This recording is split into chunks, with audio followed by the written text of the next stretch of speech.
Hello, good evening, and welcome. It is the special Thursday edition, which is basically because it's the only night we're all free this week. Welcome to Australian Transformers Weekly. We are bringing you Transformers news from around the world and across Australia. This is episode 263, recording October the 20th. I just had to check that in my title bar. 2022. In this week's episode, we will be discussing an early look at some upcoming Legacy Evolution figures from 2023, new Buzzworthy figures creating a stir in G1 fans' wallets, and Mirage is Pete Davidson? All that and more is coming up in this week's episode after this.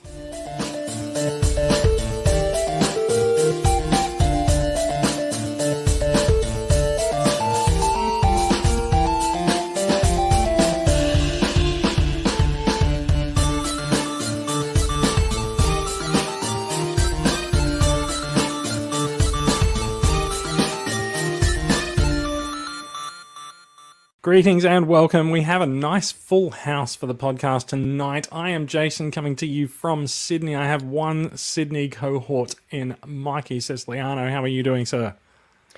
Yes, very good. Thank you so much. And thank you for accommodating us on your Thursday night. This isn't a Friday. This isn't a Saturday. We're doing it on a Thursday. So that's a bit fun.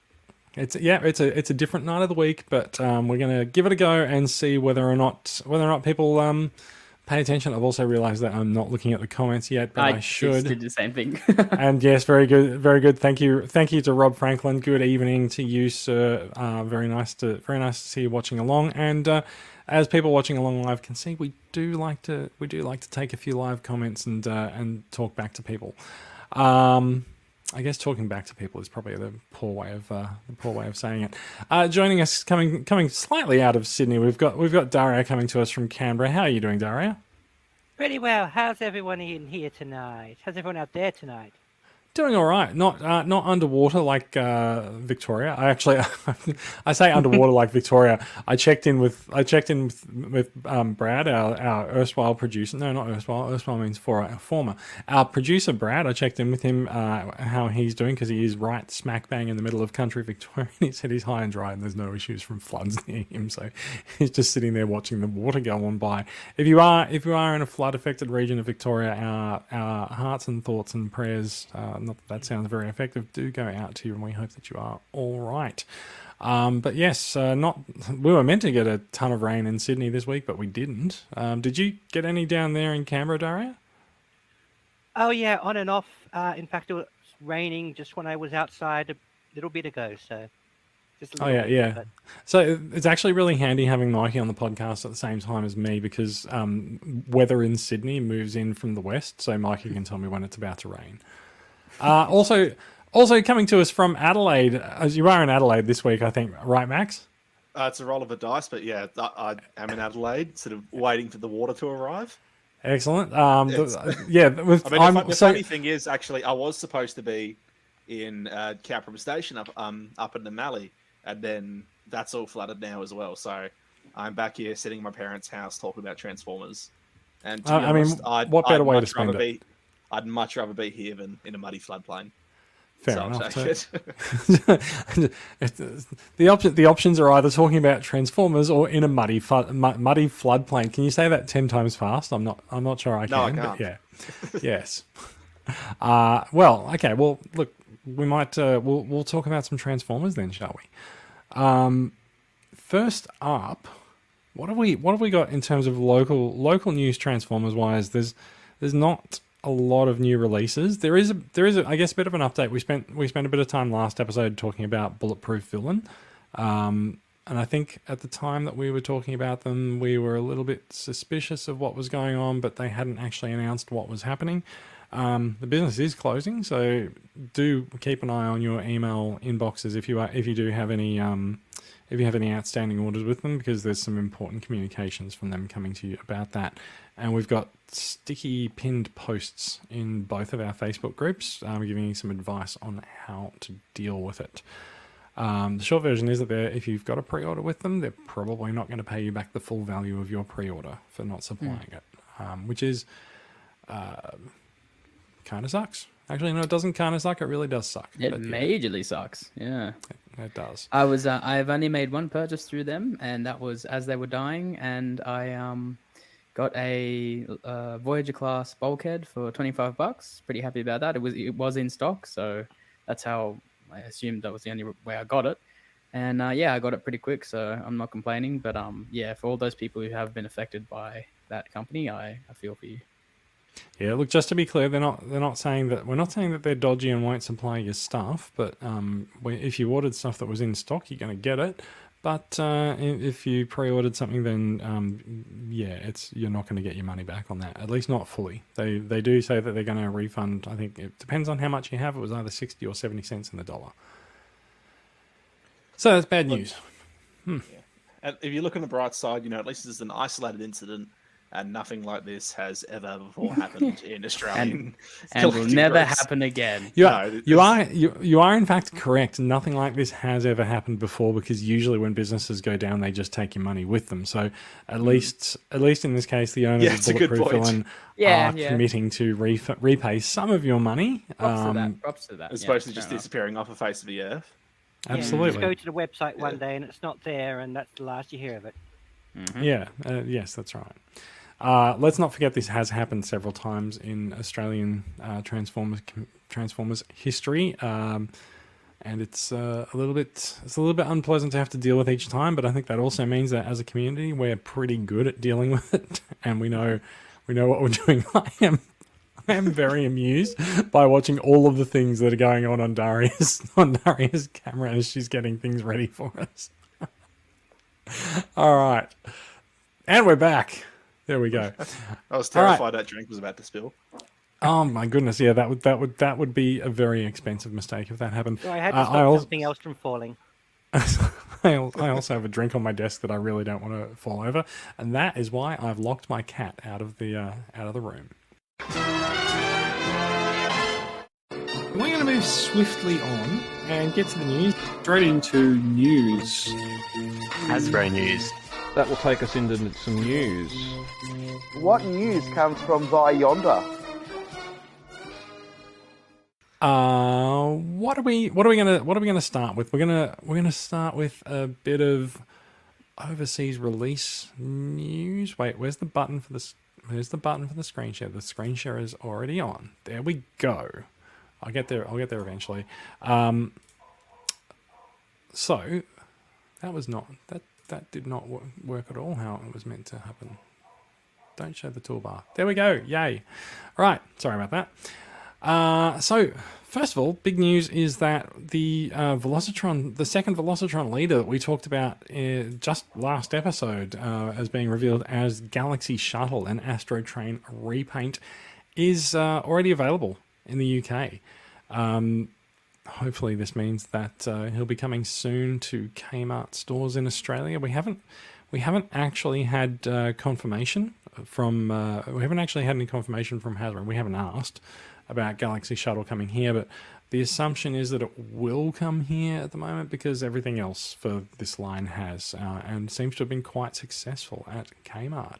So Galaxy Shuttle, the white Autobot repaint of Astro Train with an alt mode that we didn't need, the train. Is he a must buy or a might buy for you guys? I think we talked about it last time. I think, didn't we, Daria? Yes, yes. I declared that there is no such thing as a character too obscure for Hasbro to issue in this line. So. That's true. But isn't that awesome? Like, isn't that awesome? We've come to a point where in any line, like, of course you're going to get your Bumblebees, your Optimuses and all that, but like we can get things like this guy who's essentially a nothing character, but like, because I think even in the show that never came to the West at all.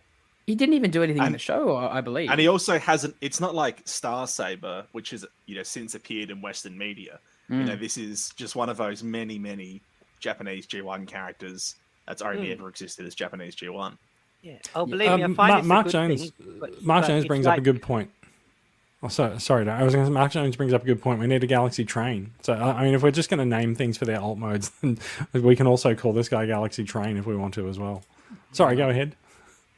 Oh, I was saying I certainly believe this is a good thing. I just never basically expected this particular character to pretty much ever be heard of again, let alone released by Hasbro at retail. Mm. And I think it's like they heard people saying, "Oh, you just keep doing Optimus and Starscream over and over again. What are you going to do?" And they were like, "Hold my Energon, Galaxy Shuttle." I mean, let's not forget there has already been an Optimus repaint in the line, but yes. Oh, they can have their Optimuses, but the complaint was usually that we get filled out with the same characters and maybe one or two, or it's more than one or two, but that Optimuses and such are always like the mainstays, the main attractions, and we don't really go too deep on who's hanging out with him. Well, Legacy, especially moving into year 2, really feels like sort of fulfilling the promise of Generations. You know, for 10 years or so, we had this line called Generations, which really just meant one generation and the occasional Beast Wars figure. Yeah, and now they're just pulling from everything. You know, I'm gonna come to the defense of the Generations line there, because like I don't think that's necessary. I don't think that's necessarily fair. But I think for the last 2 trilogies that we've had, which is a long time since we saw sort of a pure Generations line, it has been very focused on sort of a G1 retread and redoing these things. But before that, we did get some pretty wild stuff in that line. Like we had Straxuses, we had G-Axuses coming out before we sort of ducked into Combiner Wars and Prime Wars and War for Cybertron. Like, in many ways, I think Legacy is a return to that ethos rather than a true realization of it, because I think they did pretty fine with that before. Yeah, but as you say, that's 2 trilogies ago. That's 6 years. Yeah. Yeah, I get what you mean. But the thing is, the real fact is, nothing's off the table. Like, there's not a thing. I mean, a repaint potential of anything can turn into anything. Like, they needed a repaint for Astro Train. I mean, this is an interesting one. Not the first one that I thought they'd do, but it's great. What did you expect them to do with the Astro Chain mold? Because I'm actually a little bit lost. Oh, are you thinking they might have done like Overcharge, or is it called Overcharge? Just really any shuttle former before this guy. Really, I mean, I never would have thought of a Victory character. I mean, my first thought would have been Armada. Armada Jetfire. Yeah. But like that's to say none of his stuff can't happen down a track either. Yeah, it's clearly everything's on the table. Yeah, I'd personally hope he gets his own mold. Yeah, Jetfire. Yeah. I mean, and then they can read Jetfire's been Astro treated well. Train again. Exactly. So he's full circle. Yep. It'll be retooled into Armada. Is it an Armada Astro Train you're thinking of? Or? Yeah. Sort of there was mode. Yeah, because there was it was a Collectors Club exclusive version of the Armada Astro Train Armada Jetfire as Astro Train. So that's not off the table either. So, and it was very pretty. It was too.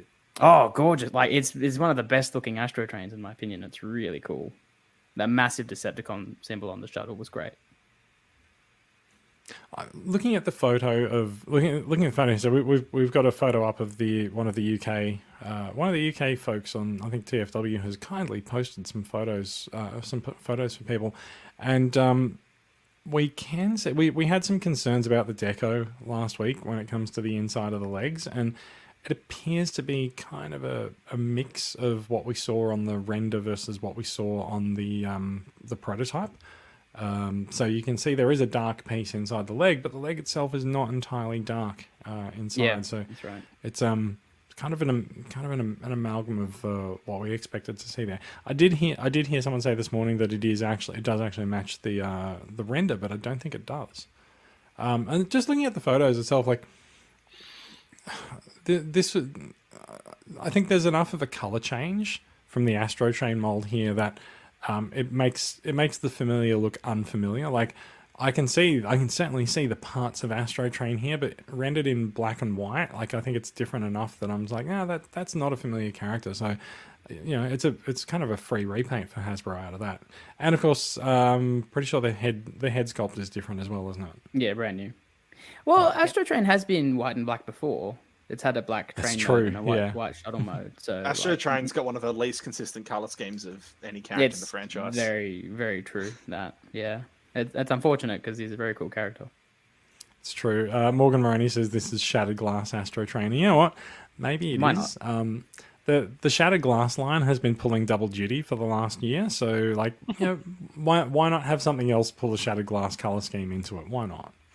Shattered Glass Astro Train also has never appeared in fiction, so you can just force it as a stand-in and it'll be fine. Has he? I just checked when Morgan posted that and he hasn't. Oh, okay. Doing some quick googling. I thought there might have been he might have been in one of the comics as blurred out so we haven't seen his color scheme. But I don't think he has probably. He was sort of dull green in the background, but that barely counts. Yeah, no, it doesn't. I do like the look at the shuttle base there, where we see there's enough sort of different coloured plastic and stuff in the landing the caboose to make the landing pad and stuff a very different colour with blue there. In fact, this sort of reminds me more of the Micromaster shuttle base at this point. It is. So that's exactly what it's supposed to be. It's representing the is it Countdown? I think it's Countdown. Yes. Yeah, Countdown. So that's pretty cool. That someone even said that.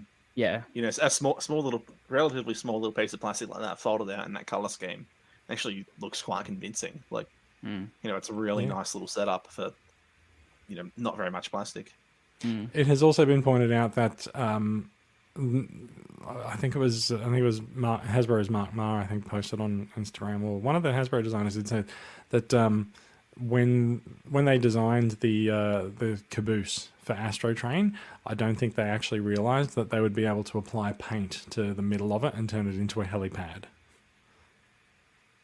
Because that's what they've done in the middle there. There's like a painted in H for a helicopter to land on it. So. Why not have a helicopter so close to a shuttle? No. I mean, there's no reason a helicopter can't land right next to the shuttle. Because it can leave as well.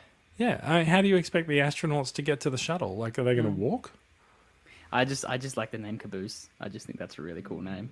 It's the red caboose. It's cutting loose. Look. As I said, there's no actual confirmation that this guy's coming to Australia yet. We will try to get that confirmation this week, or hopefully he'll just turn up. At this rate, we'll see.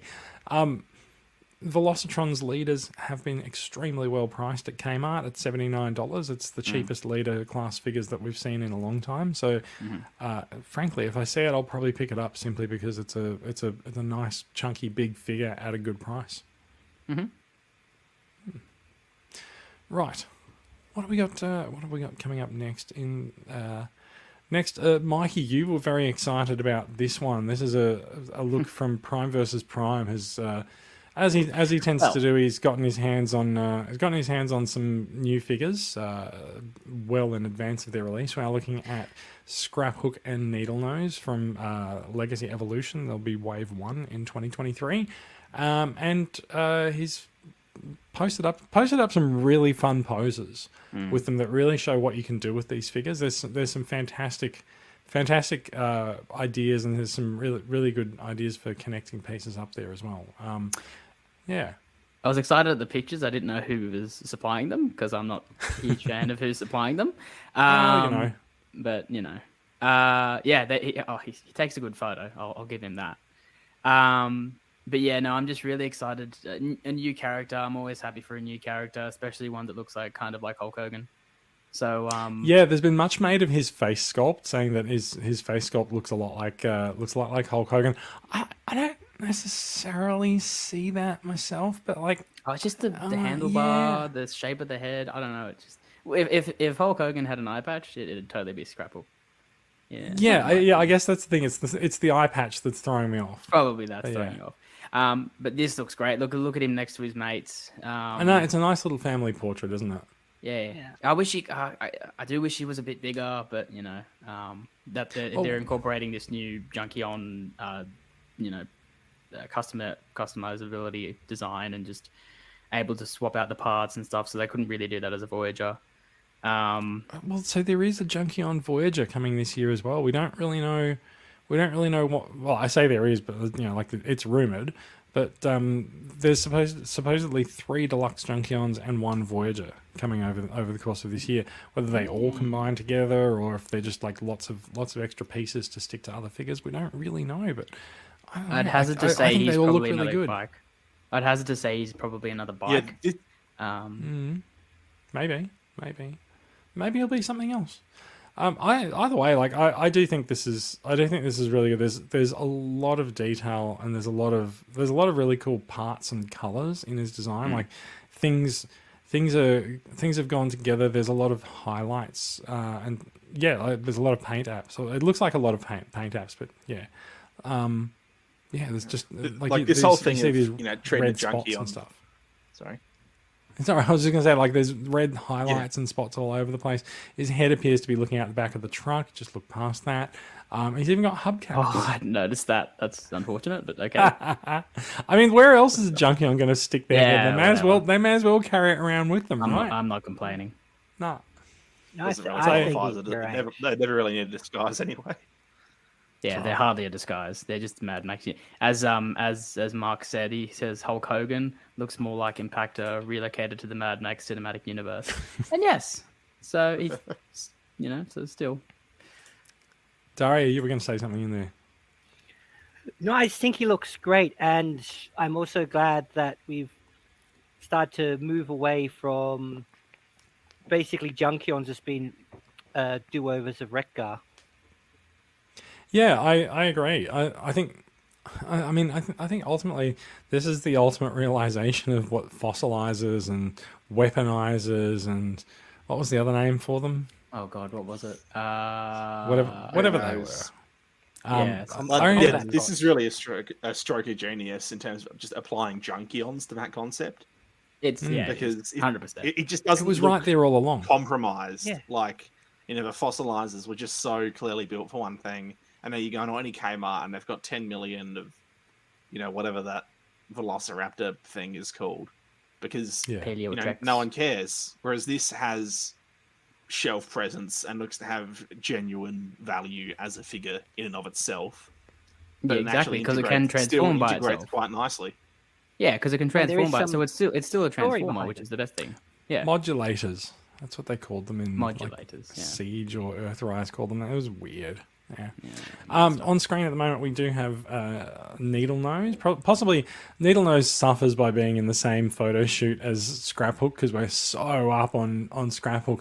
But also demonstrating at the moment the fact that you can take Scraphook apart and clip the parts on. And like Prime versus Prime has given Needlenose like a really nice set of wings here. Goes really well, and then added some extra weapons from the Junkion on there as well, and a nice set of shoes. Oh, nice pair of shoes to go along. It's always nice when you can add shoes to Transformers, isn't it? This is a classic Transformers combining concept. Every super robot just needs platform heels. It's the super mode. And of course, as we can also see here at the moment, he can indeed ride Wreck-Gar. Perfect. So look, these we're pretty excited for Scraphook. I know Needlenose has his fans as well. So I think Needlenose's fans are pretty excited for him as well. I should scroll back up and look at Needlenose, but like I'm just really taken by Scraphook. Does anyone have thoughts on Needlenose? Like I think the head sculpt there is fantastic. There's apparently some secret about him that's yet to be revealed. Oh. I don't know. I feel thoroughly whelmed with Needlenose. Whelmed? Yeah. Yeah. It's just... for whatever reason, I think Needlenose is a character a lot of people are really looking forward to, myself included. And he just kind of looks fine. Basic. He's a robot that folds up under a jet. There's like nothing... Like, he doesn't look bad, but he's just like, yep, that's the bare minimum you could do. But that's his character. Like, that's what he does. That's his whole thing. He does the bare minimum. He's a dude that does a yoga pose with jet bits on his back. So that's what you get. Well, in that case, they've delivered that in spades. They have. Well, he's needed a decent robot mode for ages. He's one of those characters you see in the comics and you go, oh, wow, he looks awesome. You go look to track down the toy and you go, oh, okay. So now he Well, in finally terms of looks sort like of- he's supposed to. Yeah, and in terms of sort of the generic Decepticon thug pantheon of characters, he's one of the ones that has had more characterization in the fiction, so it is It's true, quite and I nice think to that's get why a proper people are toy of looking him. forward to him. Yeah. Yeah, I think some even if people- the figure isn't quite as good as it could be. Rob is really looking forward to Needlenose, and also I want to go back. Let's go back to talk about Scraphook a little bit more. Jonathan also says on the idea of the sort of being the ultimate realization of like the fossilizers and the weaponizers. Jonathan does point out that his 5-year-old nephew loves the fossilizers because they're dinosaurs. Which is also kind of the reason I don't like fossilizers, but I'm fine with that, and everyone's welcome to like fossilizers and stuff as much as they like. There's a lot of people who are very into them. They just don't really land for me. What have we got there? Rob also says it will be interesting to see what repaints we get from this Needlenose mold. Can I ask you guys, do you think Needlenose would have benefited from being possibly a Voyager? Because I feel like there's probably some restrictions for his transformation and everything because he is a deluxe. Yeah, and very just- much so. Yeah. You know, So if I would think you- about a would- character that has a Yeah. similar silhouette, like you know, some of the stuff they're able to do with that Voyager Cyclonus in Kingdom, to be able to pull off some similar transformation tricks. Like, yeah, I get Brilliant that it's toy. accurate to the G1 toy, but it's not really accurate to Needlenose in any actual fiction. I actually just So- realised that Prime versus Prime did not transform Needlenose for this photo. Yeah, I was just about to ask something about. Yeah, I haven't got his Jet alt mode. mode photos. Yeah. Yeah, and Sorry. we don't know because it's not there. I mean, Hasbro does end up giving us some weird jets sometimes. I mean, sometimes they turn out nice. That's cool. Often you get sort of a crunched up robot underneath a plane. And I've realized they've got this other trend in that I think someone at Hasbro is convinced that aeroplanes have backpacks because loads of plane transformers have stuff on the back, which is very rare for actual real aeroplanes. Maybe it's just that they've been on a lot of double decker jets, and they're like, well, that must be the backpack. Yeah. To the question of Voyagers and Needlenose, I don't know if Needlenose has the presence to pull off a Voyager, but also I think he kind of needs to be sort of a similar size to the rest of the bots. But Rob does point out that the budget went towards Tarn and Leo Prime, so that's why Needlenose is ordinary and a deluxe class, and I think that's probably fair enough. If it's a question, if it's a question of those two versus Needlenose as the Voyager, you can have them. Yep, fair enough. And yeah, forget that they are more spreading budget across waves rather than individual figures nowadays. That's actually an interesting point though, because we have seen statements from Hasbro in the past 3 or 4 months saying that they're moving away from like a full wave categorization for things, but then they go and announce this is wave 1. So yeah, it's a little bit confusing. They technically have waves, but it's just the way they're shipping things. Just seems more freeform. The deluxes think of and the all those, Voyagers seem to ship at different times. Yeah, and all those individual like Elita ones that showed up before Wave 2, stuff like that. And the Velocitronians are coming out bit by bit, even though they're supposedly in waves. Also, I like that Velocitronians. The Velocitronians have been in 2 distinct waves. They have, but they didn't land all at once in Wave 2. We saw a couple, and then we see Galaxy popping out, and we're hearing a couple more yet to come. Yeah. So we haven't seen Voyager Hot Rod turn up at any retailers yet. But you would have to assume that if Galaxy Shuttle is coming out, Hot Rod could not be far behind. Let's move on from Scraphook and Needlenose because we're going to see them a lot more in the next little while. I did sort of allude earlier to actually no, we're gonna jump to a second different story. We're going to talk about Hotshot since we are talking about Legacy Evolution, and we'll come back to the other one because that's kind of a buzzkill. So, Mark Marr from Hasbro has posted some pretty awesome photographs of Legacy Evolution Hotshot on his Instagram page, which we've brought up here for everyone to see. And I'm just gonna zoom that in slightly so that we got this.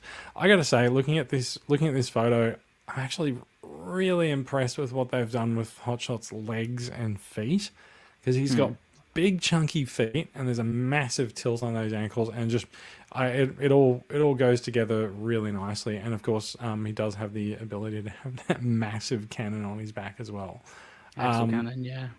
Yeah. So I am less familiar with Hotshot than practically any other figure and most other people on the podcast tonight. So I would like to let other people talk about Hotshot. Who's hot for Hotshot? I'm smoking hot for Hotshot, like, I'm burning. Yep. Christ. I'm like, I'm on fire. This has gone well. Fire, boiling. I am the sun. Excellent. Okay, so we've established that basically the entire podcast is a hunk of burning love for Hotshot. Basically, yes. Oh, yeah. He's a good looking bloke. He's gorgeous. He is. He was another one Yeah. for me that you look at some of the art renderings as the character and you go, oh, look at that. And you look at the toy and you go, oh, okay then. But I think now the figure can catch up with some of the character renderings. And Do you mean the original release of the toy? Yeah, the original. Yeah. Right. Yeah, the Armada one. Yeah, the actual Armada one. Yeah, I'm just beyond impressed just how much it looks like, not just the not simply the animation model, but the animation style, if that makes sense. You know, it's that sort of immutable thing. It's hard to describe, but there's a specific curvature to it, a specific sort of slightly off proportions. It just looks like, I don't exactly know how to describe it, but it's matching just the way that cartoon was drawn so perfectly. Yeah, Do you one of think the that- things. Sorry. Oh, sorry. Yeah, I was going to say, do you think that they've learned from the backlash to the Prime RC when it comes to bringing Hotshot into sort of a G1 War for Cybertron style design? Because everyone's looking at this and just going, that totally looks like old Hotshot. So it feels like they've backed off the sort of the stripping down of the individuality of the source line. I think you're only going to find that happening. Yeah, you're only going to find that happening with Prime and animated, possibly, because we know we're eventually going to get animated. Well, you assume after seeing the animated, was it the Was it Space Bridge? Space Bridge. Yeah. The animated Space Bridge in the background of the poster. So I can assume that we're not going to get animated looking or animated-esque figures in this series. We're going to get more G1ified versions of animated things. So, but the thing is, you don't really need to do that to Armada designs because they're already very blocky and chunky. So there's not much G1ifying you can do to it. Yeah, Armada, in the same vein as RRD before it, often it feels kind of like, none of the designs are the same as G1, but it feels like the same art style. You know what I mean? It's like you could transplant any character from Armada or any character from G1 and vice versa, and it would, I don't think they'd look out of place. No, agreed. Yeah. I was just noticing one of the things, this goes off what Jason said, looking at Hotshot's legs, is I've remembered one of the things that was very common amongst Armada figures and characters now and again was that one or the other, or occasionally both, sets of their limbs tended to be rather chunky. And I think we're seeing that with Hotshot's calves here. And that's because it's not being completely ridiculous, it's satisfyingly evoking that artistic ethic, but still being, that's a figure you can pose and transform and look at and stuff. Do you know what I'm also noticing in this shot? This is me being not very familiar with Hotshot and looking at all of the other stuff. Mark's got a nice little e-hobby Autobot sign in the background there as well, and it's just compelled me to go to the e-hobby website and see whether I can buy any of them. And no, they are all out of stock. So thanks. Can a I just bunch. say something on Mark? I've been following him through. There's other podcasts I listen to that they absolutely love him. And I think there's two podcasts. I think everyone loves him. At I this don't know point. someone who doesn't like Markclonus. Mm-hmm. We are incredibly lucky to have someone that has such passion for the franchise, and not only does he work for Hasbro, but he absolutely loves everything he does, and he loves his job, and he's the one. I can pretty much guarantee you, he's the one that probably pitched the idea of Galaxy Shuttle. He probably pulled it out and just said, "Hey, look, you need to revamp Astro Train. Why don't we have this obscure character?" Because he knows he's a fan. So we're really lucky that we've got such a big fan as Mark in our corner, and he's helping us produce stuff like this. And he's so passionate that he releases these cool photos, not just stock standard photos. He poses them up. He puts them in different poses. He shows off all the figures, what the figure can do. And he's just the coolest dude. And I think as a fandom, we're really lucky to have someone that's so dedicated to the cause as Mark is. Yeah, especially in a company definitely. like Hasbro, where it's sort of a lot of the comms that come from Hasbro and the press releases often feel quite corporate and cynical. And even in the supposed even in the sort of fan engagement kind of space, some aspects of Hasbro, like I listened to the Marvel Legends team talk on the Hasbro Pulse stream, and I just want to scream, please, just shut up, just stop. Like, it's just so manufactured. But here, like Transformers, especially over the past couple of years with people like Mark, there's a sort of a genuine passion that comes through. Like the people that are making these actually really do seem to care. And I think it shows in the product. Yeah, I think 100%. It does. I also think that this is very much the Transformers team playing catch up with where the rest of the industry is, though, and in many ways it's Hasbro playing catch up and starting to actually forge more of a relationship with their fans instead of just sort of sitting on high and releasing products and just going, well, there you go. I think it's really good to actually have people who are on the team getting out there on socials and interacting with people, not necessarily just in live streams and the like. And despite what you say about the Marvel Legends team, I know the Marvel Legends team do get out there and post some cool photos of their products. They do interact with people on Instagram and the like as well. It is kind of funny that Hasbro itself seems to avoid Twitter, but I mean, at least they've chosen a social media presence in Instagram.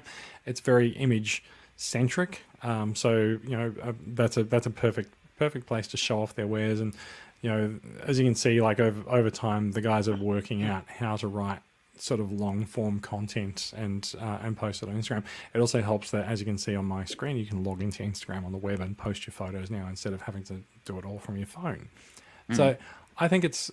I think it's really good that they're doing this, but I also think it's well overdue because other brands have been doing this for a long time. So in many ways, it's just playing catch up. But it's good that we have people who are involved with the brand and the product and the planning. And to be perfectly honest, I don't really know what extent Mark is involved to all of these different functions.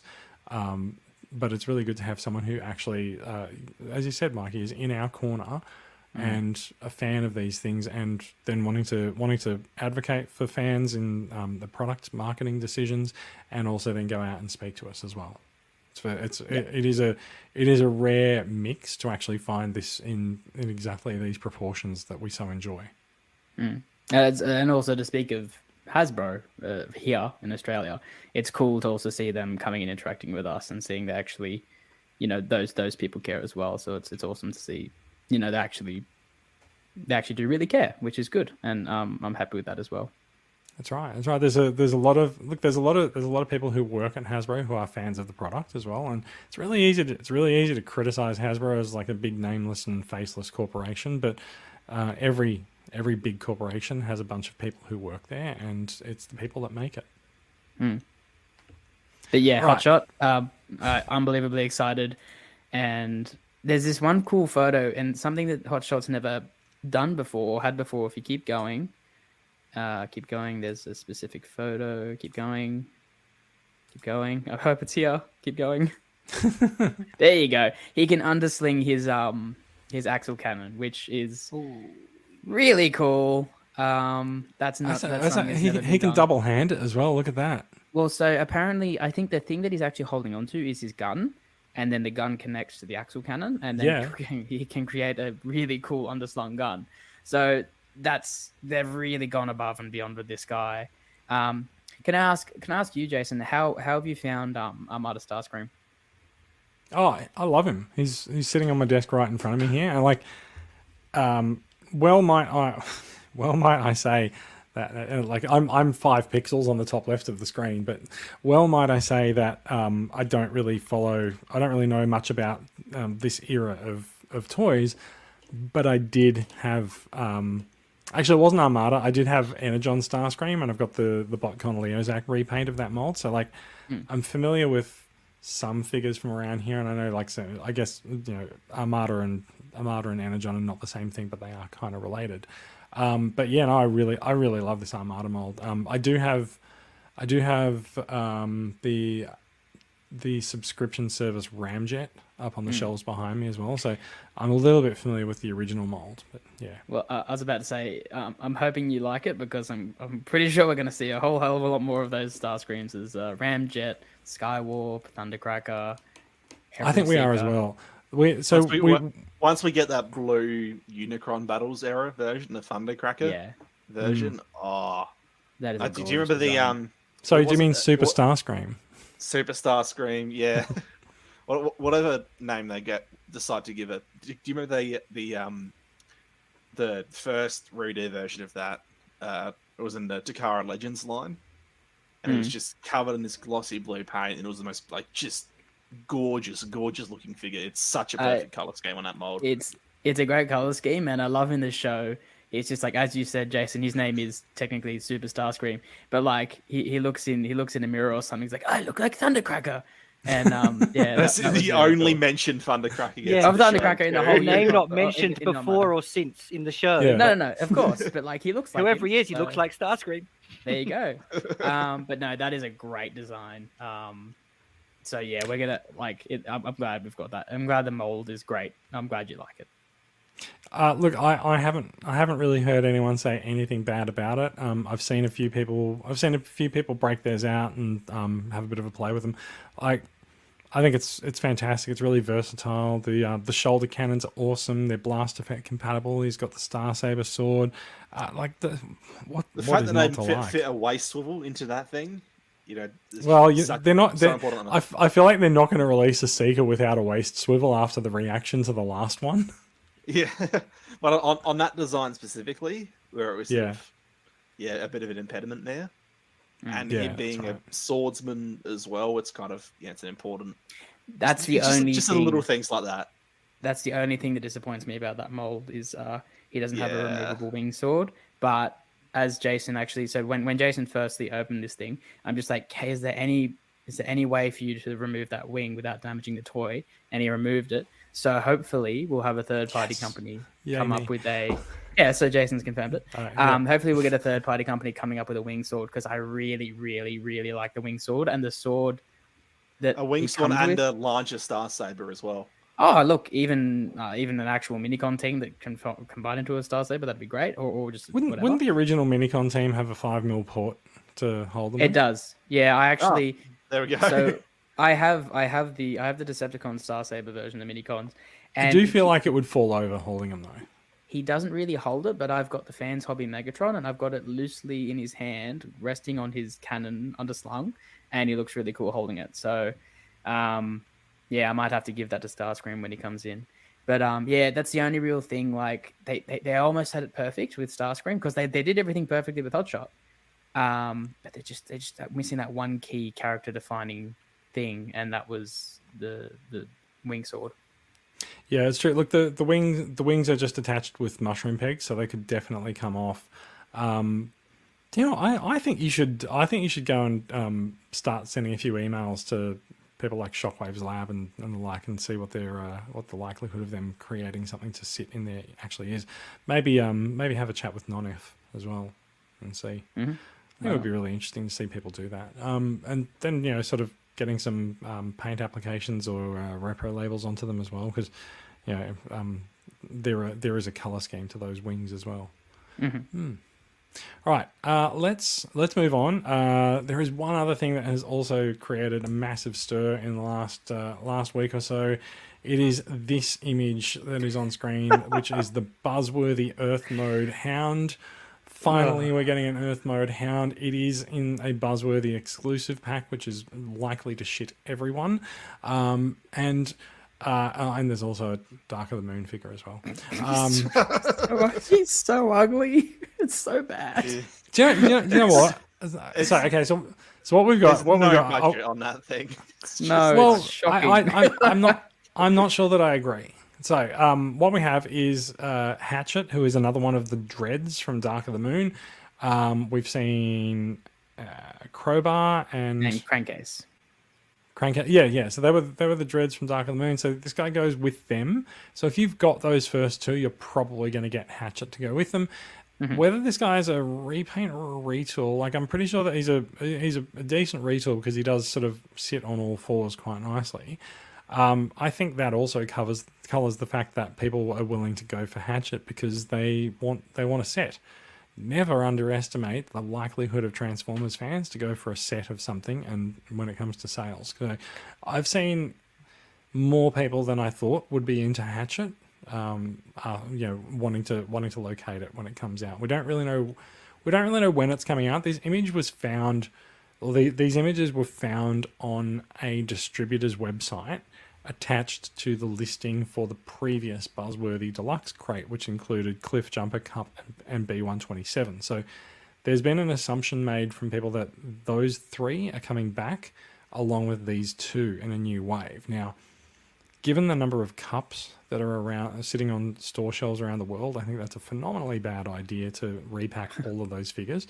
Same thing for B127. Cliff Jumper, I could definitely see them bringing back Cliff Jumper because he was short packed in the original wave. But I also just think maybe these guys are actually going to be just individual releases, and that image found its way there by mistake. Let's talk about the dude on the right, the Earth Mode Hound. He is a retool of Siege Hound, and I think that's A-okay because that was a pretty kick-ass figure already, and he was also really close to already being just a Jeep that you would find on Earth. So nothing's wrong with him being a retool. Colors look ace, head sculpt looks ace. Just really totally in for this figure, and there's a lot of people who are in for him as well. If he's a part of an assorted wave that's exclusive to one store in the States, there will be a revolt in the fandom, I think.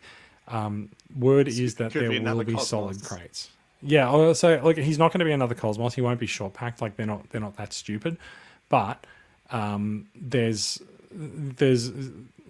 enough evidence that for this year's Buzzworthy releases that have come in solid crates. So I think people will be able to get this guy fairly easily. They might have to import them. We don't really know about an Australian release because this hasn't actually officially been announced. So we can't really go to Hasbro and go, hey, can you give us release information for this thing that hasn't been announced yet?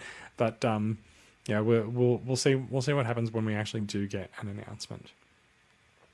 So yeah, Earth Mode Hound, very there for it. It does make another Buzzworthy exclusive entrant into the Studio Series 86 line. Yeah, look, Hound looks good. I'm just hoping that this angle of Hatchet's just a really poor angle because it's not really doing anything for me. This one, but Sorry, I am happy. What was the angle? This angle of Hatchet. So for Hatchet. Oh right, yes. Yeah. So the angle. So I don't know. It's just the way it's photographed at the moment. I don't even know.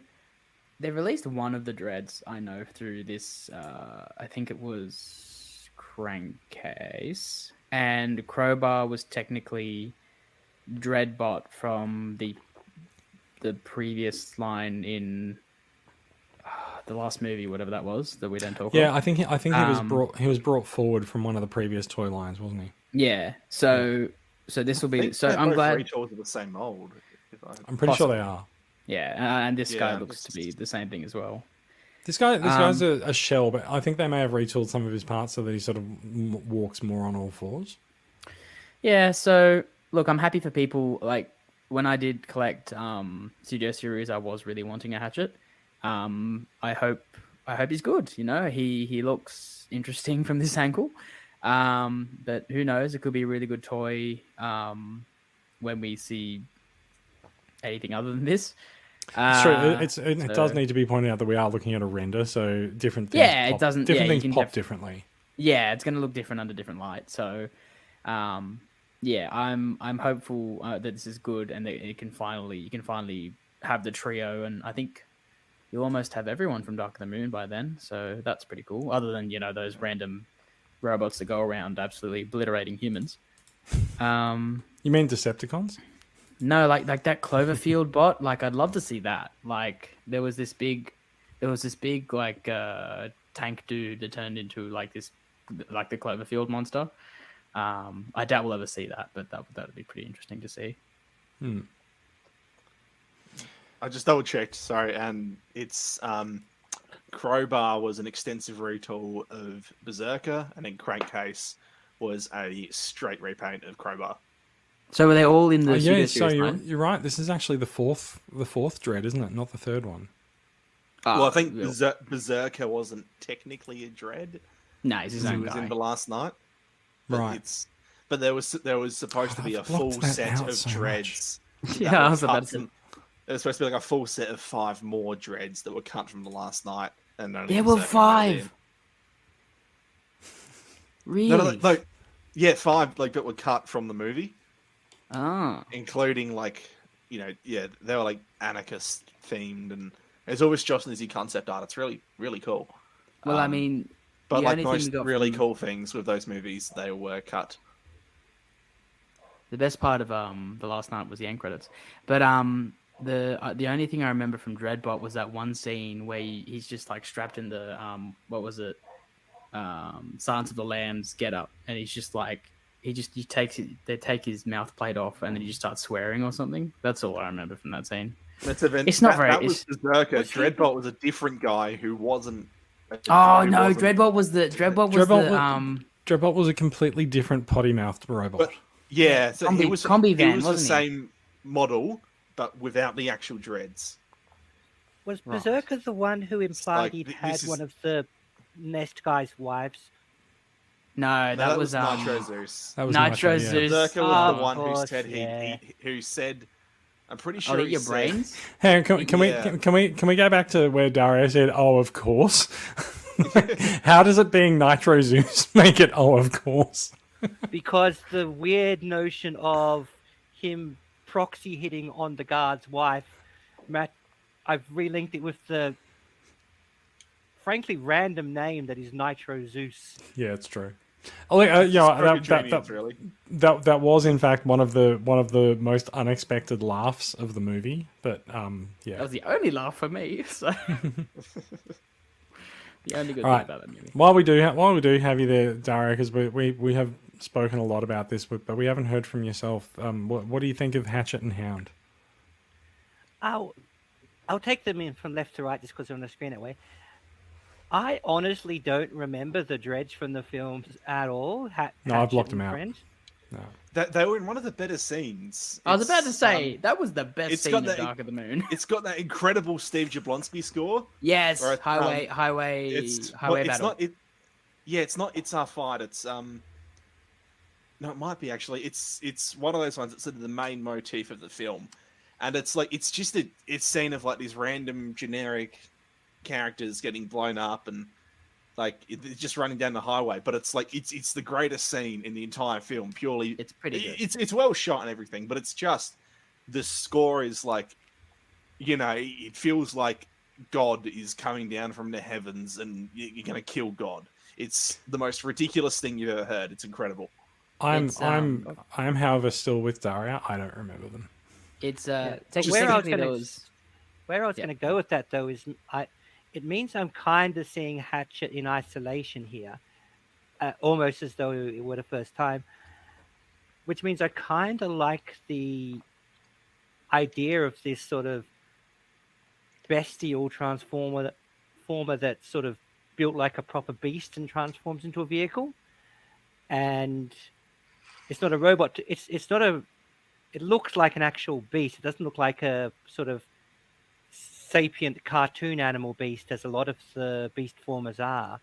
It looks like, these are the feral guard dogs and such with him on all fours and with the huge tusk things, and I'm kind of liking that difference. As for Hound, looks great. Looks like Hound. I think it's one of those, yep, you got it. You nailed it. That's Hound. Can't fault you there. Yeah, I agree. I don't have that much to say about Hound other than finally.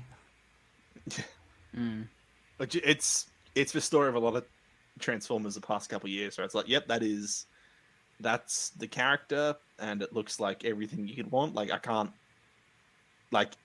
struggle to find fault with it, but by the same token, it's hard to say anything too interesting other than, like, yeah, it looks good. Yeah, it's so right to sort of know where to go with it. Yeah. Intrigued to see the vehicle mode. Yeah. Actually, I'm also looking forward to seeing the vehicle mode. Yeah. Right. Okay. We are running close to an hour runtime. I want to bring up one other story because I think that this does ignite a few passions, which is Hasbro's share price. We'll cut away. We'll cut away from the toys and let's talk shop for a minute. Hasbro's share price has hit the floor this week with the revelation that the company has dropped $3 billion in 5 months' time of its net worth. It was worth $12.37 billion. Now it's $9.07 billion. Those are US dollars, of course. And Hasbro is saying that sales are down, and they are putting the blame for that on, quote, increasing price sensitivity for the average consumer, which is kind of a double speak of saying that people are buying less because they cost more. Now, what I wanted to ask here is, like, how do you guys feel about the cost prices, the price hikes that we've been seeing in Transformers over the last year? It's been happening in all of the lines. The Marvel Legends and Black Series collectors are freaking out at just how much the prices have gone up. Where the common price point for Marvel Legends used to be about $39 to $40. There's now figures that are sort of hitting the $55, $60 mark. Like you're paying for Marvel Legends so now much. what you would have paid for the figure arts equivalent a few years back. That's true, and like I know that they are investing in R&D and they are actually making the figures better. But a price rise is still a price rise, and so we have seen this with Transformers figures as well. Although I think in general Australian retailers have been keeping a fairly good lid on price rises. Like we've had the core range hold steady at about 20, but if you get them as soon as they come out, they might be 23.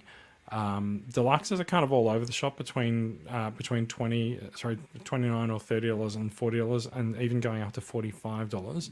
Voyagers are $50 to $60 to $65, and the leaders are $90 to $100 to $115 now. It depends where you go, and I think we've talked about sort of the stratifying of Australian retail before. So if you want the figure first and you want to get it as soon as it's released and want to get a guaranteed pre-order in for it, you'll go to EB Games or JB Hi-Fi and you'll pay that slightly higher price for it, or you'll take your chance at retail where the price is going to be lower, but it may not come out, or it'll come out very late. We are seeing Legacy Wave 2 has hit Big W stores at long last this week. And so that's a good example of, you could have gone to JB Hi-Fi and bought these figures and paid $39 or $45. And in fact, I think they're $39 at Big W now as well. So they haven't been keeping those prices down. But also at the same time, we said earlier that Velocitron, the leader for Velocitron was $79. The G2 Universe Scourge. Velocitron had really good price points at Kmart. They were $35 for deluxes, $50 for Voyagers, and $79 for leaders. I don't know whether or not that's going to hold on for whatever they do next year. But how do the rising prices of toys affect your purchasing your purchasing power? Like, well, not your purchasing power, but your purchasing decisions.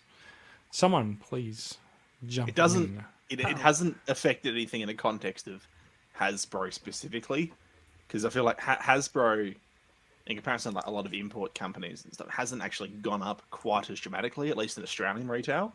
I think obviously it has risen, but I feel like the quality across all their lines has risen proportionately. So it's not, it's not the worst thing in the world. It's kind of like I would pay more for this figure because it is better.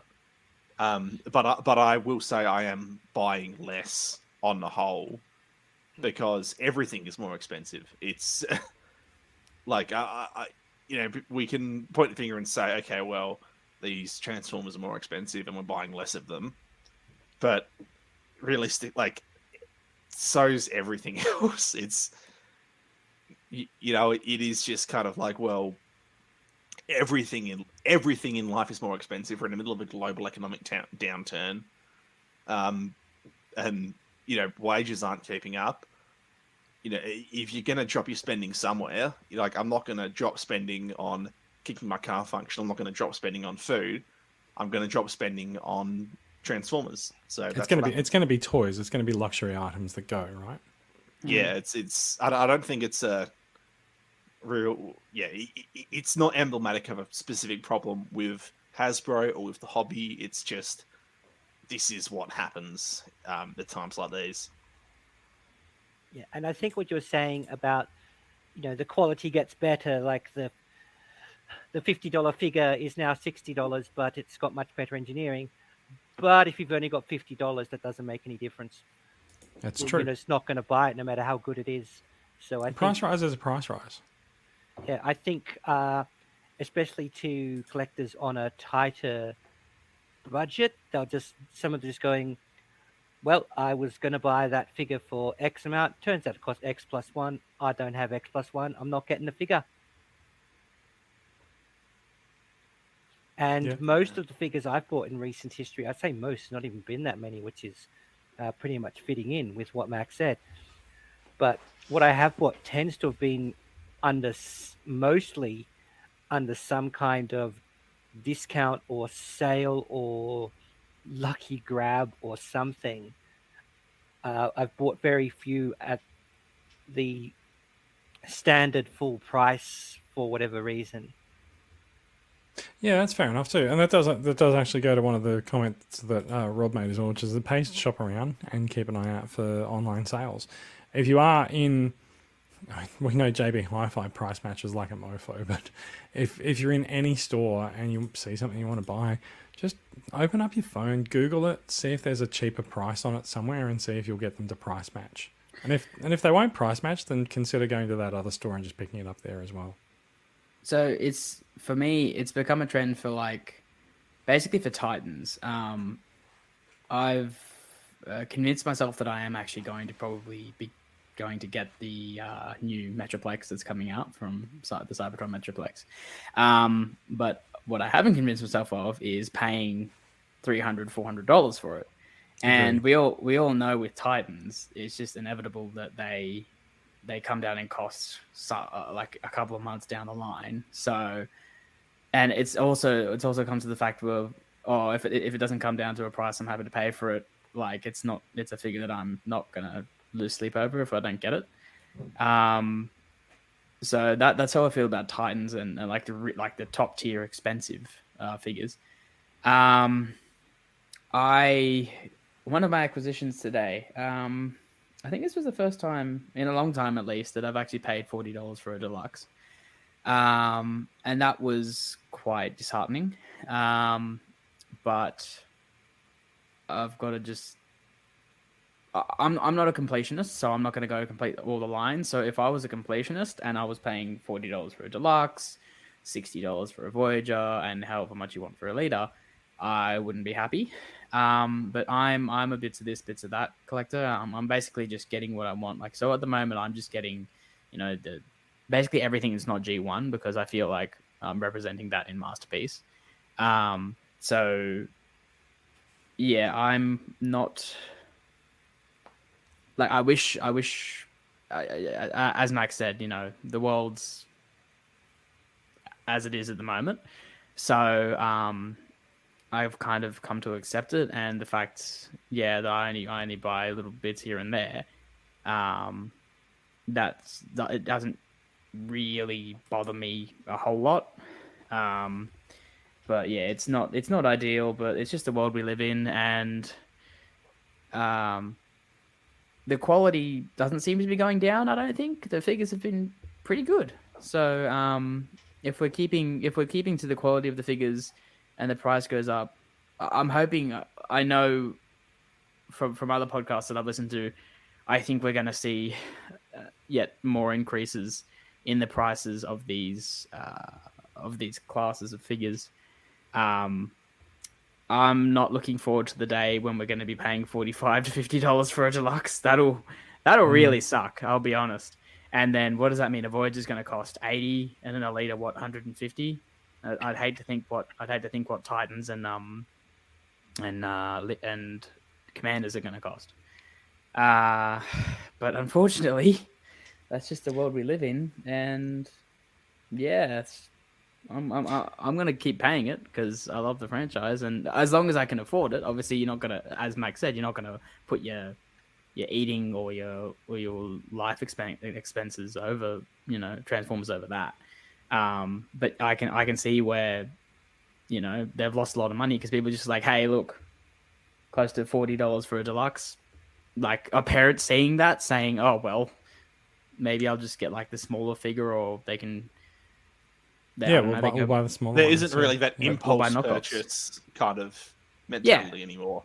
No, which is both because of the increased prices and also people just have less disposable income. So I do think you're right. I think there's going to be more price rises coming. The reason I think you're right is because at the beginning of this year, Hasbro's current CEO, when he was first, I think during his first presentation to shareholders, he said that he intends to increase the company's profits by 50%. He's basically done the opposite over the last year. If you look at these graphs, like that is not a 50% increase on profits. So if he's still looking to drive up profits, holding the graph upside down. Oh, so 50, like I don't know what he was trying to do there. Like 50% increase in profits in a single year. That's bold. Enormous. I'm not sure that it's a single.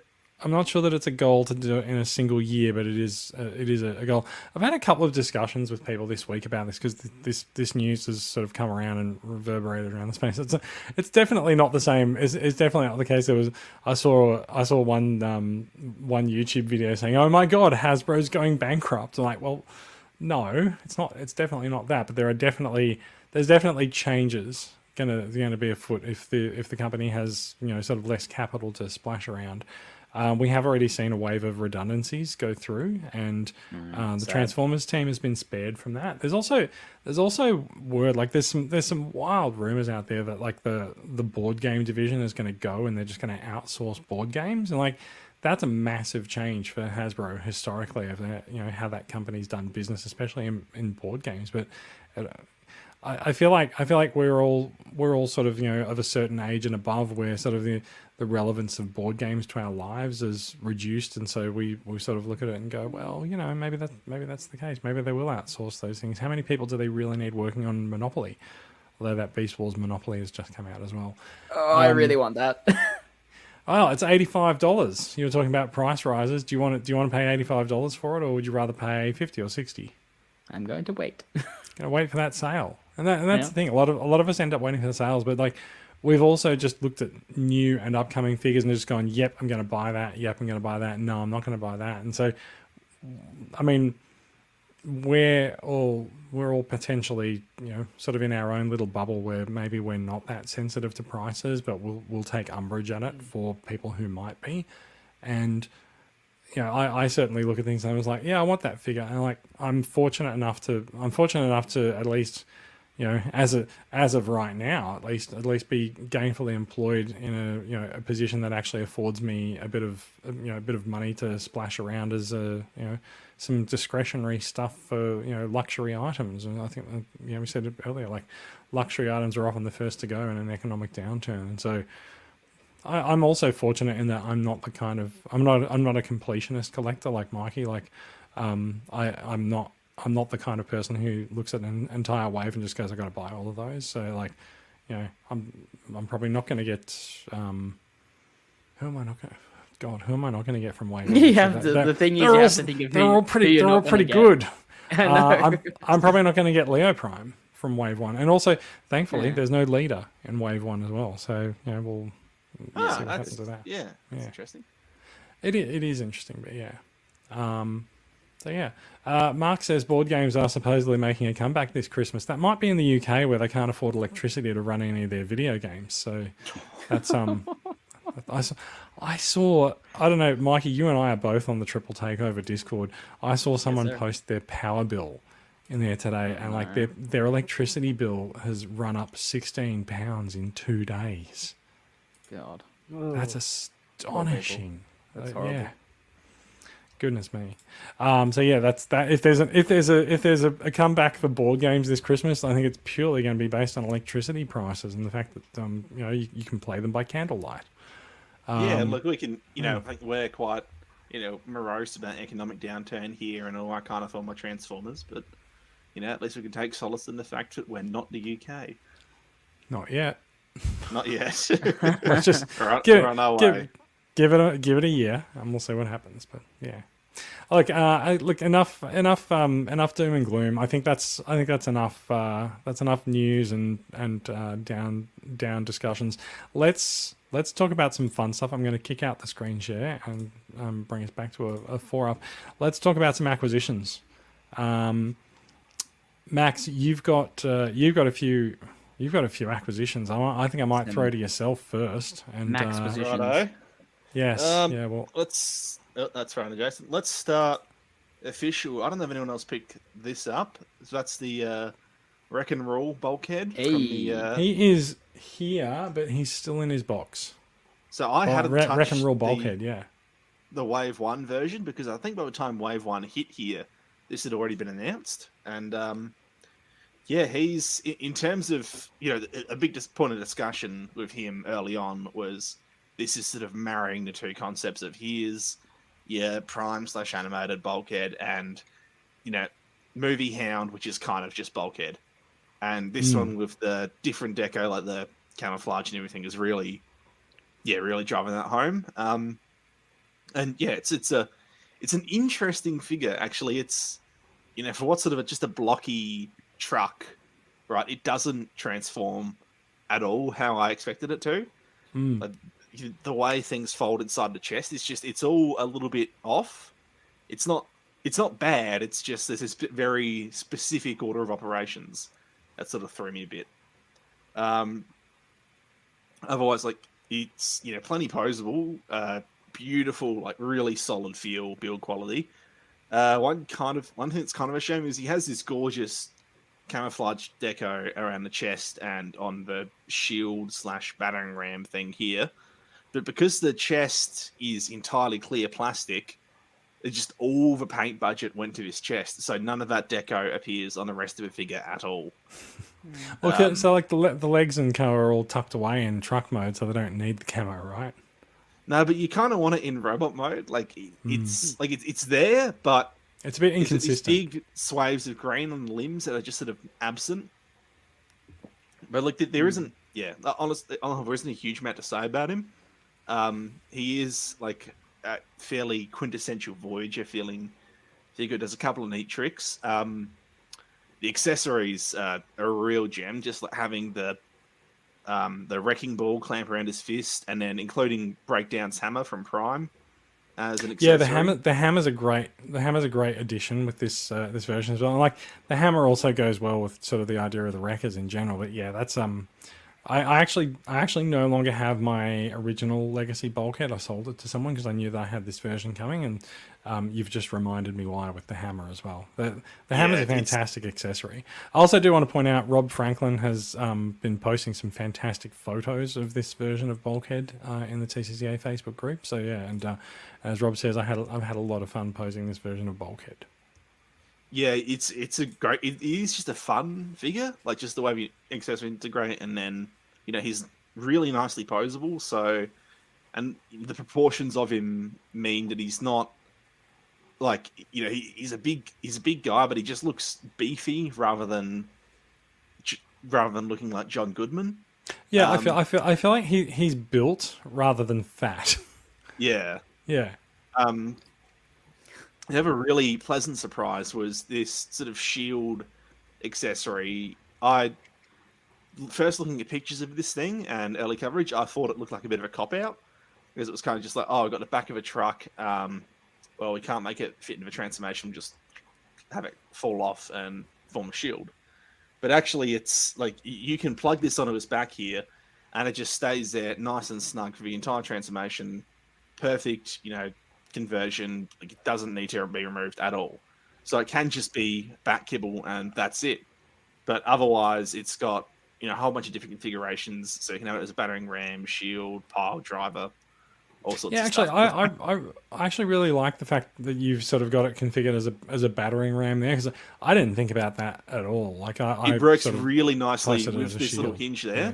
With the hinge that the peg mounts on, it just works nice. It's like an underslung thing. Yeah. It's just this. Yeah, it's a real nice combination. But it's mostly the fact that it is integrated into a transformation without needing the parts form. It's made me really go like, okay, this isn't a cop out. This isn't them missing something at the end. This is an intended feature. This is part of a design process. This is what they were going for with the figure, and it really shows. I don't know. Do we want to? I guess I'll just keep going. Does anyone? Maybe let's do one. Should we more. rotate between people? No. We'll do yours. We'll just do one more. You've got a couple of things listed. Right. Let's go for whatever's in your hand. Whatever's in my hand. So, has anyone picked up New Age stuff before? Definitely. So, I'd entirely I'd looked at them from afar and gone, "That's impressive," but it's just been entirely G1, so I hadn't bothered because, like, if I want G1 stuff, I can just buy the mainline. Then I saw this IDW Cyclonus they did, which is a slight retool of their regular G1 Cyclonus, and figured, well, got to have that. And yeah, I'd see what the hype's about. They are really great little masterpiece figures. Like they're just fantastic. What really gets me is that, you know, like as a figure itself, right? It's, you know, beautifully posable, incredibly clever transformation. Sculpt and detail is just dead on, no kibble to speak of. Everything's solid. You know, it's just beautiful, smooth joints. You know, this gorgeous glossy paint over the whole thing. As a figure, it's incredible. But it's also just what they're doing with it, in that it is like, you know, they're doing sort of where third party nowadays is, you know, quite often feels like everything is just G1 style masterpieces over and over again.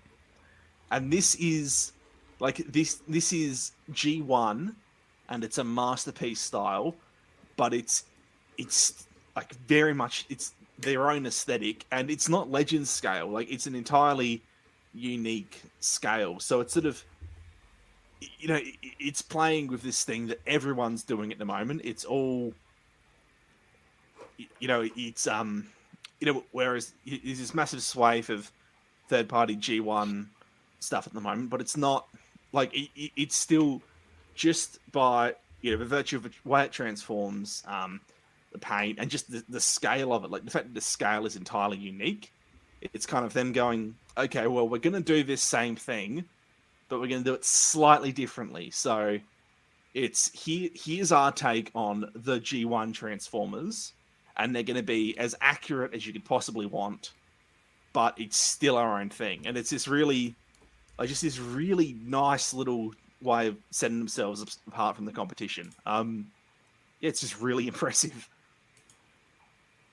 I agree. They are fantastic. While you've been talking, I've been looking around my desk to see where all my New Age figures have gone, and like, I've got 4 New Age figures on my desk at the moment.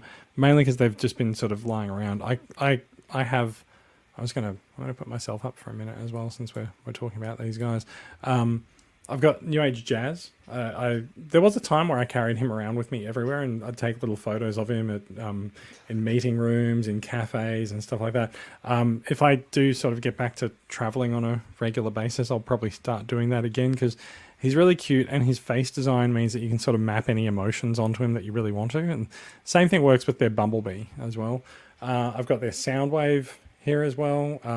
Absolutely fantastic figure. There's a lot of people who are great fans of their Seeker mold. So there's a Starscream here as well. I gotta say, I'm not as taken with their Seekers as everyone else, but like I actually find that I think the heel design leaves a little bit to be desired in terms of balance and posability. But the other one that I've got that's absolutely incredible is their Galvatron. He just looks phenomenal, and Galvatron actually turned up in my house on the same day as Fans Toys Sovereign, and it's amazing. Just they both echo each other in terms of articulation and posability. It was fantastic. I'm going to put you back up, Max. Yeah, sorry. It's just when you talk about the comparison of Sovereign, which obviously Sovereign's not an official masterpiece, but it is a masterpiece alike. And when I compare this to other masterpiece alikes, coverage I've seen of the third-party masterpiece Cyclone Eye, it's kind of like, well, Cyclonus is sorry.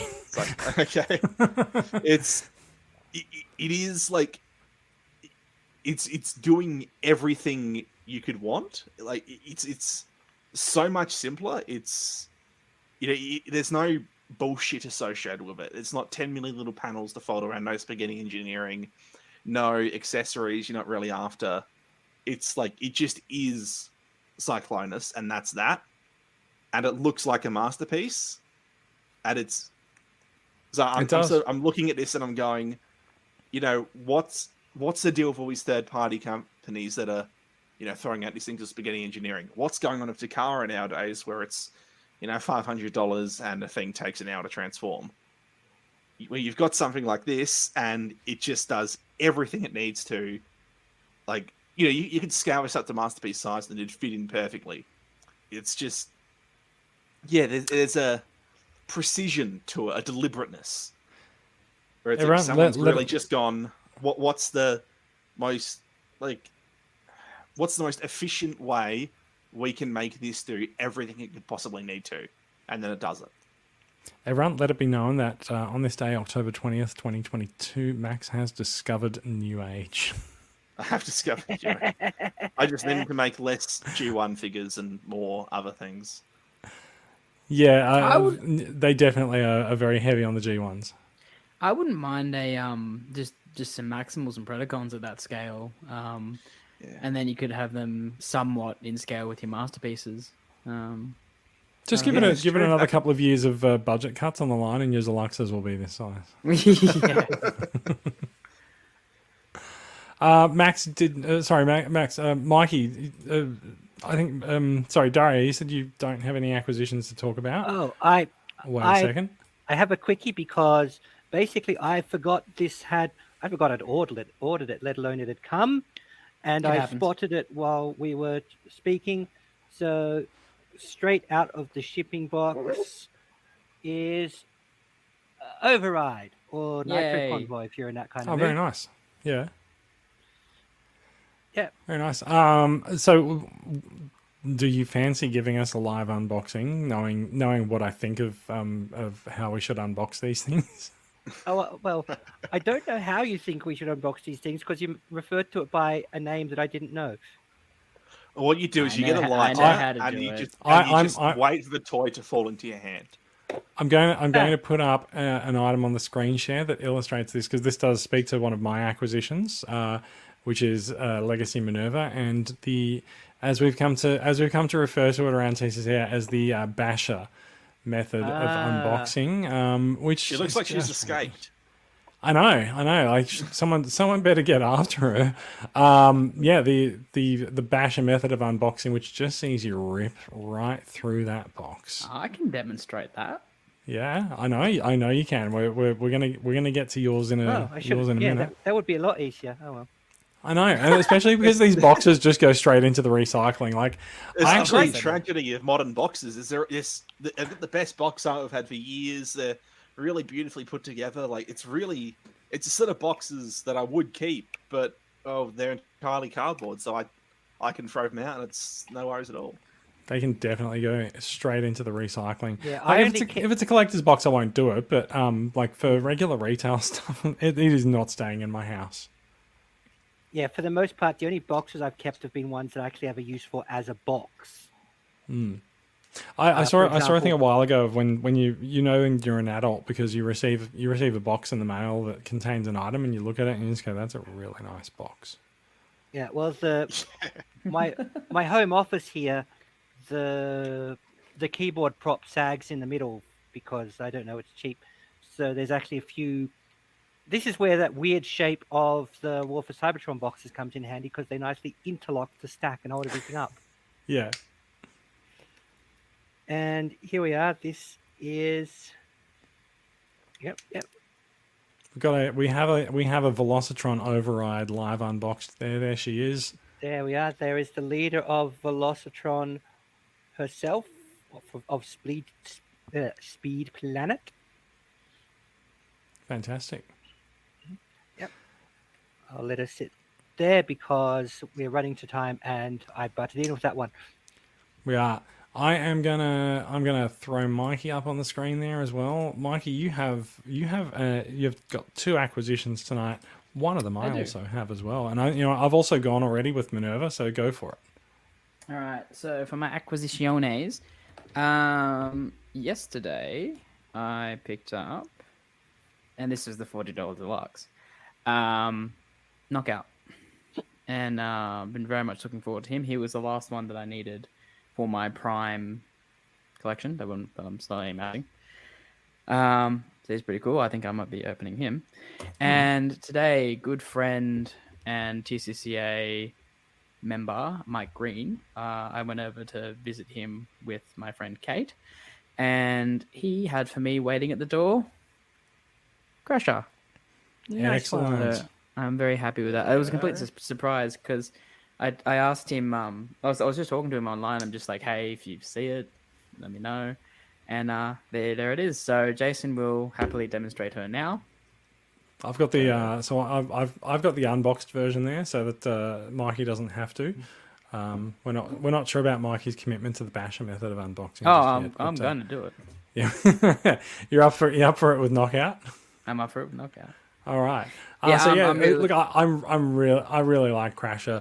Really like the color scheme of her, and also just I like the Mirage mold that we've been getting through War for Cybertron as well. So very happy. Yeah, with some people made a fuss that she doesn't have a new head, but Crasher's I think it works just fine. Mirage's. Yeah, she doesn't really need a new head. He's got the same shaped head to start with. Just need to change the color, and they did that. So yeah. Mm-hmm. I think it looks well from everything that I've seen. I'm pretty happy with it. So the basher method. Once it's in the right colors, it looks like Crusher. Sorry, go on. Simply. Here we go. It's been an unfortunate moment for your video to freeze, but it's okay. It's back. It's back now. it's back. Why? The internet god. It's $40 better that way. It's a $40 investment for the podcast down the drain. But yep, go on. Oh well. You can just assume I just annihilated that box. Very nice. It's better this way. It's like a jump cut before and after. There you go. We do have one person whose soul has been damaged by your unboxing. I'm so sorry, Facebook user. So he looks good. The new trend of wait. What do you mean he looks good? He looks amazing always. He looks gorgeous, baby. Mm-hmm. The trend of putting your weapons and accessories in these little, what do you call them? Tissue paper things? Sure. So tissue paper things, yeah. Don't throw out your tissue paper. This one's more obvious. Like, that's just like, there's something in there. But like, for example, we had the, what was it? The pterosaur with his little, Why does everyone remind me of pterosaur? You're the one that threw it out, didn't you? Yes. I threw them out, and I think I even had been reminded of it about 3 hours or so before I did it, and then I was just like, yeah, whatever. Hey, look, that figure looks really ace, and he does. I completely forgot about the wrist things until it was gone. So, yeah. I'm gonna see if I can just manhandle him out of these straps because I didn't bring any scissors because that would have been smart to do, but not the smartest. I mean, you know what they say: never podcast with scissors, right? Oh yes. Also, you have to be careful. You are showing us like there's actually a large part of him that is sort of over the back of the box. There we go. There he is. Oh, and look there you have. Look at that! Look at that good-looking bot. Then you have technically the sexiest Transformer alive, and with the most charisma, and one of the best prime characters. Knockout. Now, I really do like this mold. It's a good mold. I liked it as Jazz. The only thing, Knockout's iconic vents Sort of that he has. It's not here. It's unfortunate because that's such. Whenever I think of Knockout, I think of his chest design and his vents. His vents here. I can forgive it. It's because it just. In hand, he feels really cool. I'll get his little weapon out. He comes with his stick of kill, death, mutilation. I believe I believe that's the technical. Yeah, I'm being told that you're right. Yes. Yeah. It's the Oh, it's clear. No, is it clear plastic? Oh, good, fantastic. Well, that's not good to find out. I'm not sure that it is. It looks like it. Maybe. See? That part. Yeah. Sorry, I thought you meant the other weapon. You can vaguely see through it. Okay, let me see if I can. We're doing that. Override bot mode, and her leg comes off. Apparently. Yeah, it's an action feature. She's a weaponizer. Yeah, I think they're made the same way as Cup's legs. I do have Override, so I'm keen to see what your thoughts on her are. But here is Mr. Knockout. With his little spear. Mr. Fantastic. Yeah, that is a really nice weapon with him as well. Is it Timmy Turner's dad he's voiced by? I think that's correct. It's Darren Maurice LaMarche? Yeah, they couldn't have picked a better. LaMarche, I don't think. Oh, I thought it was. Oh. They couldn't have picked a better voice actor for this guy because that voice just and the character. So I'm happy to have a really cool, and we can all this guy isn't perfect, but it's a lot better than the Transformers Prime Knockout that we got because that thing is not great. It left a lot. It did leave a lot to be desired. I very happily removed it from its position next to Transformers Prime Breakdown and have put Legacy Breakdown. Legacy Knockout up next to him. You are correct. You are quite correct about the voice actor. I don't know why. Darren Norris. You're right. Well, that is a voice that Maurice LaMarche often does, so it's not. Yeah, that is. I always think of Prime Knockout's voice as being Zach Brannigan. Oh well, kinda. Yeah. Not really. Kinda. All right. I think we are about done with the old acquisitions. I think we're about ready to finish for the night. We are horribly over time. Does anyone have anything to add on before we bring this lovely little show to a close? Got another acquisition, but I think we can save it for next time. So yeah, I think we might do that. We're all feeling a bit sleepy. We are, and it's a Thursday night, and some of us have to work in the morning, unfortunately. Like usually when we record these on a Friday, off you go. Basic rundown. Some TCCA club news. Memberships are open. We are on track to having our best membership year yet. We're just over 240 members. I think our record is just over 250 members we set last year. So hopefully really heading for a bumper year. Just announced today, Oz Comic Con Melbourne is coming back. I remember talking about this with people. I thought, no, they won't do another Oz Comic Con. Oh no, they are. They're doing a Oz Comic Con Christmas edition at the Showgrounds in Melbourne in mid-December. So we are exploring we are exploring having a TCCA stand at Oz Comic Con again. So hopefully we'll see you there. If you're in Sydney and you're watching live, we do have a meetup happening at Outback Steakhouse at North Strathfield on Saturday. Find the event in the group and see you'll see the details there. Do come and say hi, and we'll bring along some toys. Some of us will bring along toys. We love to just fill the table up with toys at these meetups. It makes absolutely no bones about why we're all there when people come by and they're like, what's this large group of people doing? Oh, there's toys everywhere. I see. That's the standard intent. Exactly. So yeah, please do come along to our meetups. Come along and see us at Oz Comic Con, and it's what we do, and we love doing it, and we love making some nice little outreaches into the community and building a nice, strong local community. And if you haven't been to a meetup before, I'm going to say that I've been to pretty much all of them. They're lots of fun. Everyone's very welcoming. You won't feel left out or whatever. You think it might be weird having a bunch of grown men having toys on the table? Like, no one around gives a crap. So no one no one around matters. Yeah, not that they matter or anything, but it's just I think it's such a normal thing now that no one cares. So come, actually, bring is the your normal toys. thing now. It's it is quite. Everyone, it's normalized, So come, bring your toys. We're gonna have lots of fun. These things are always awesome. We don't just talk Transformers, so you won't get bored. And come along, have a good time.